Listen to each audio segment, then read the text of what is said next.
O alcalde de Noia reafirma a aposta por saneamento no municipio.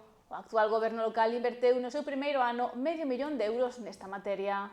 Son numerosas as áreas de traballo dun concello, pero unha da materia na que máis se inviste en xeral é o saneamento. O goberno local de Noia, encabezado polo alcalde Francisco Pérez, apuntou que se están a facer importantes investimentos para levar a rede de saneamento a todos os puntos do termo municipal. Cando remate este primeiro ano de goberno vamos a invertir en saneamento €500.000. €500.000, máis ou menos €500.000, que é unha inversión moi importante.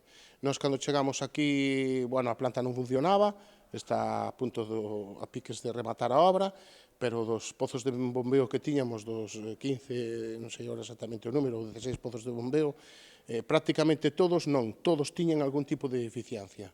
Ou non estaban conectados, como é o caso da Barquiña, que está a punto de chegar agora a instalación eléctrica, que leva parado novo desde o 2023, e había outros, como este pozo do Floro, que non funcionaba absolutamente para nada.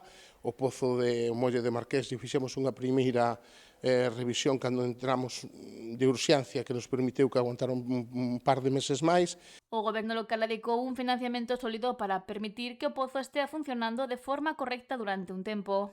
Se cambiaron os pozos, como che dixen antes, de Río do Porto, se está cambiando a Chaínza, se fixe unha mellora no pozo de San Lázaro, todas as obras de pavimentado que estamos facendo que non estaban incluídos saneamento se está facendo, como se fixo na Albariza, como se está facendo na Rúa Chile, non é a Rúa Chile, perdón, Rúa Brasil e Armada en San Lázaro, posiblemente se arregle agora a Rúa Chile e faremos o mismo. É dicir, nós, cada vez que actuamos nun sitio, nos ocupamos do que hai debaixo, porque o que debaixo é o que vai permitir que no futuro este pobo funcione adecuadamente e aumente moitísimo a calidade de vida da xente da nosa vila. Xa que sostén que a contaminación que chega a ría inflúe o municipio e os veciños.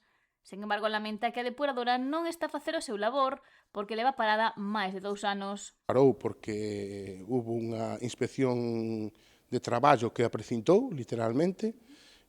A min sempre dixen e sempre manifestarei públicamente que me parece escandaloso que unha instalación municipal chegue hasta ese punto de deterioro de que a inspección laboral a teña que pechar. Agradecemos a intervención de urxencia de Augas de Galicia, que veu a realizar unha inversión importante de €3.000.000 para salvar a situación da depuradora de Noia. As obras tiñan que rematar o día 30 deste mes, creo que se van a retrasar un mes máis ou 2 meses máis. Creo que é un prazo razonable para unha obra de tal envergadura e do plazo que tiña sempre aparecen inconvenientes que podan facer que se retrase. E unha vez que tal, empezará a funcionar e nós esperemos ter a rede de bombeos o máis depurada posible para que funcione todo correctamente. E deixen de producirse episodios de contaminación á ría.